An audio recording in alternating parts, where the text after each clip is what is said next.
HMPV தொற்று பரவல் குறித்து சட்டப்பேரவையில் அமைச்சர் மா சுப்பிரமணியன் பேசி வருகிறார். அதனை பார்க்கலாம். இந்த வைரஸ் பாதிப்புகள் குறித்து WHO அல்லது இந்திய சுகாதாரத்துறையின் அமைச்சகமோ ஏதாவது சொல்லியிருக்கிறார்களா என்று கேட்டிருக்கிறார்கள்.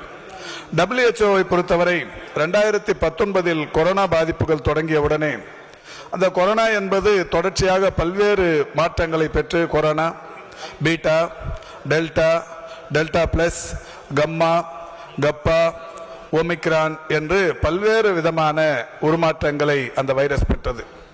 அந்த எல்லா வைரஸ்களும் மிகப்பெரிய அளவில் வீரியத்தன்மையுடன் கூடிய வைரஸ்களாகவே இருந்தது. திரு விஜயபாஸ்கர் இங்கே சொன்னார், நேற்றைக்கு நாங்கள் பத்திரிகையாளர் சந்திப்பில் வைரஸ்களோடு இனிமேல் வாழ வேண்டும் என்கின்ற வகையிலான ஒரு கருத்து சொல்லப்பட்டிருக்கிறது என்று சொன்னார். அது நான் சொன்ன கருத்து அல்ல. WHO தலைமை விஞ்ஞானி டாக்டர் சௌமியா சாமிநாதன் அவர்கள் கடந்த 2 ஆண்டுகளுக்கு முன்னாலேயே சொன்னார், நான் சொன்ன இந்த வைரஸ்கள் எல்லாம் வந்தபோது இனிமேல் உலகம் முழுவதும் இது போன்ற வைரஸ்களின் வருகை என்பது தவிர்க்க முடியாது, அந்த வைரஸ்களோடு நாம் வாழ்ந்தே தீர வேண்டும் என்பதும் தவிர்க்க முடியாதது என்று WHO தலைமை விஞ்ஞானி டாக்டர் சௌமியா சாமிநாதன் சொன்னது. எனவே அந்த வகையில் இந்த வைரஸை பொறுத்தவரை ஒரு வீரியத்தன்மை உள்ள வைரஸ் அல்ல. இதற்கென்று பிரத்யேக மருந்துகளும் இல்லை, பிரத்யேக சிகிச்சையும் இல்லை. இதற்கான ஒரே ஒரு அறிவுறுத்தல், ஒரு 3 முதல் 5 நாட்கள் 6 நாட்கள் சும்மா இருந்தாலே போய்விடும் என்பதுதான். இதிலே அதாவது இதற்காக போய் நாம் எல்லா இடத்திலும் போய் ஆய்வு செய்து கொள்ள வேண்டிய, பரிசோதனை செய்து கொள்ள வேண்டிய அந்த அவசியமும் கூட இல்லை.